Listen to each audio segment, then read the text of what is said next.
Hello, I am Néfur and I'm hosting the Glacier Song podcast. I create unique music using the sounds of Icelandic glaciers and my voice as the only instruments. I explore deep listening and embodied connection with nature. I use my sexual energy as my creative power and compass to build a life of freedom and meaningful connection with all life forms. Welcome to the journey of the Glacier's song.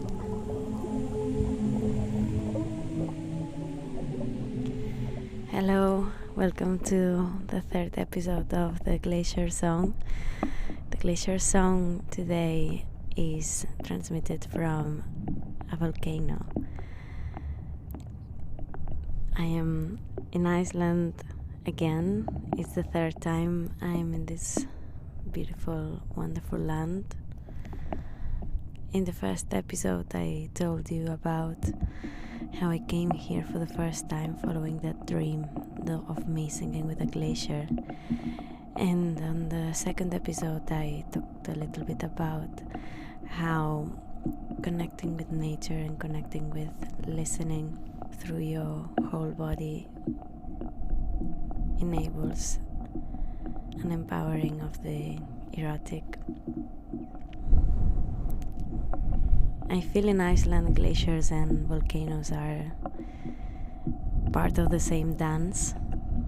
Actually the glaciers, most of the glaciers and some of the ones I visited, the glaciers are on top of volcanoes.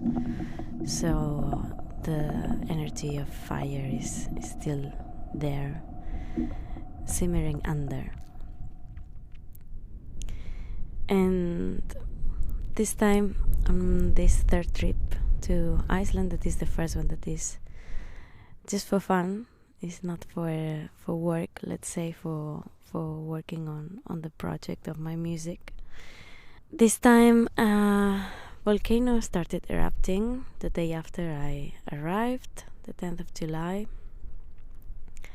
And one lesson that I'm integrating during this trip has been the one of trusting my own timing, trusting and sitting on the feminine energy of letting things flow in their natural rhythm. As I was saying, the day after I arrived, the volcano started erupting and I got super excited and I just wanted to go there quickly and get that experience of being present, being witnessing this volcano in eruption, witnessing Mother Earth giving birth to new land. But first the authorities needed to check whether it was safe, so it was not allowed to go there in the first couple of days. And the route of this trip was to do the tour of the ring road that goes all around Iceland and stopping at Seyðisfjörður, from which I recorded the second episode at Lunga Festival. So because we were heading towards Lunga, after they announced that the site of the volcano was open, I had to decide whether to go back from middle of the route, go back to the volcano, and then have to do a very long drive back to Seyðisfjörður, or just allow that it could happen at the end of the trip, like now. In the past, possibly, I've been very driven by a masculine energy of go get things, go after things I want or I desire. And if I would have let myself fall into this energy, I would either have decided to, okay, I need to do this, let's go to the volcano, and then go back all the way 9 hours driving in one day, and it probably would have been very stressful. Or maybe I would decide, okay, let's not go to the volcano and let's take a chance, but I would have still felt frustrated of maybe missing my chance. But instead of that, I decided to trust that if having this experience was for me, it would be, and just see what happens with no expectation. And from this attitude almost of being like a flower, you are just standing there shining your light, your radiance, your beauty, and from there, you can attract what's for you and let go of the rest. I'm happy because that allowed me to really enjoy the rest of the trip, regardless of if I was going to see the volcano live or not. And yeah, here we come. In a few hours I fly back home. And yesterday I did a hike to the volcano. It was an amazing thing. It was an amazing thing to see an almost impossible orange color, fire coming from this newly created crater with all of this fresh land, fresh lava that it feels like it's burnt, so like it's dead, but then that's the beginning, and from there, from these ashes, the moss that I'm now very close to is gonna start thriving and attracting more life, and things are going to start growing. So it's powerful to witness this beginning that ignites from this fire that comes really from the center of the earth. I feel like bodies of fire and bodies of water in Iceland, they are in an endless dance, and with their dance they shape the land, creating cliffs and waterfalls. That very alive dance of the water and the fire, I think, is what brings the erotic into it, and the sense of joy and aliveness and possibility that I was talking in the second episode. From the process that I've been following, from the process of following the images of people who have been recording the volcano from the beginning, I am mesmerized of how actually a new crater, a new volcano is formed.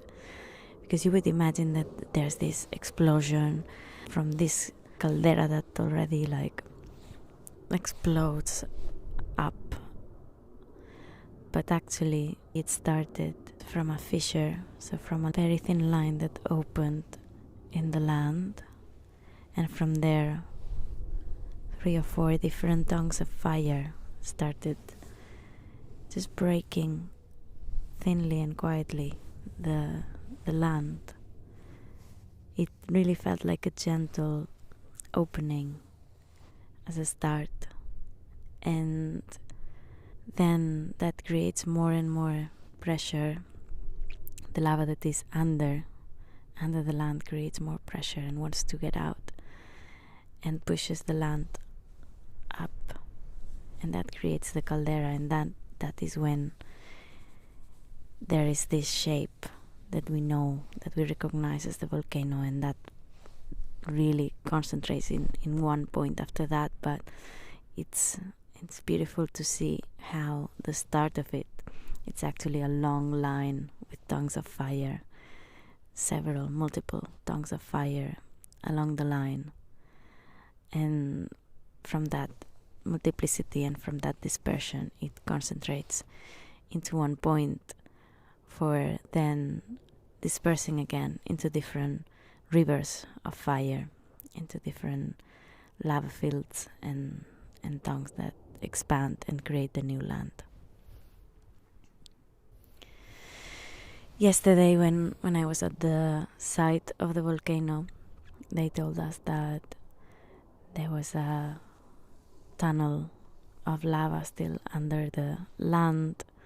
We could not get very close to the crater because there was this tunnel of lava that could actually open at any point with these new tongues of fire that could create eventually a new crater of this active volcano.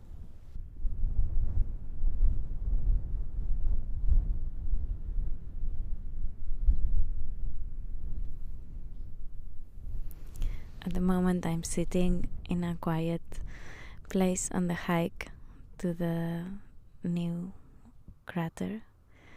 This volcanic area called Fagradalsfjall. It erupted also in 2021 and 2022, so it's a very active volcanic area at the moment.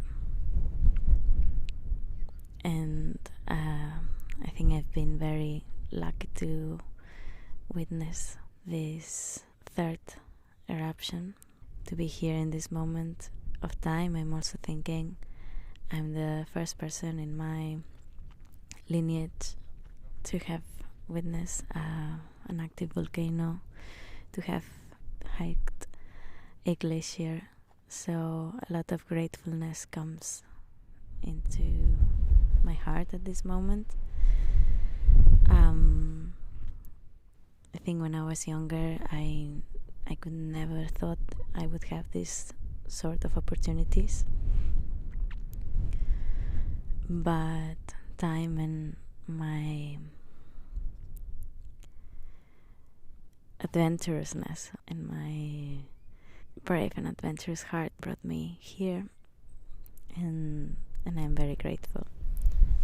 I would like to continue with a poem, with a part of a poem of mine that talks a little bit of a volcano.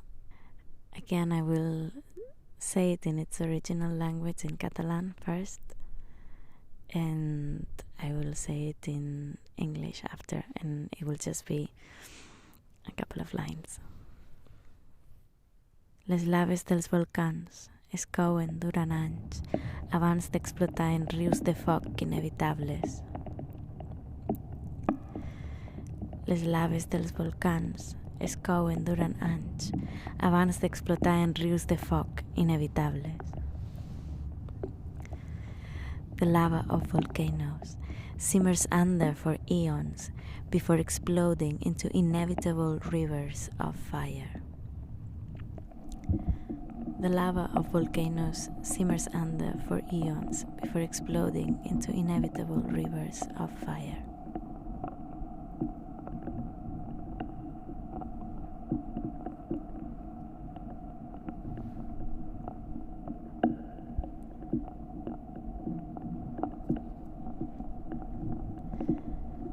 Sometimes I feel we are not that aware of everything that happens under our feet in this living earth, in this Mother Earth.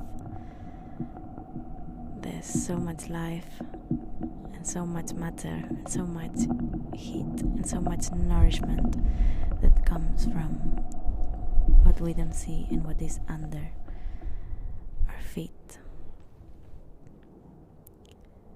So to end this episode, I'd like to invite you, wherever you are, to take a deep breath in and to notice and to feel all the matter under the soil, under your feet, how also your feet are caressing the land with your steps.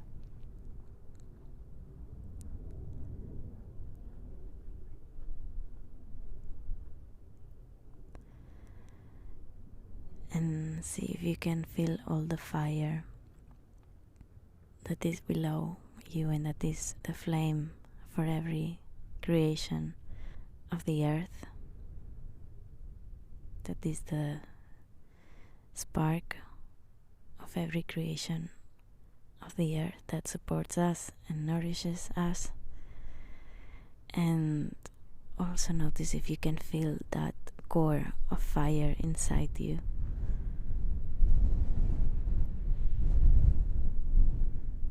that also fires your action, your creations, your legacy into the world, your expression has a spark and has a flame inside, deep inside yourself. The same way that the earth, Mother Earth, has this spark of fire at her core that eventually gets out and gives birth and creates the new earth.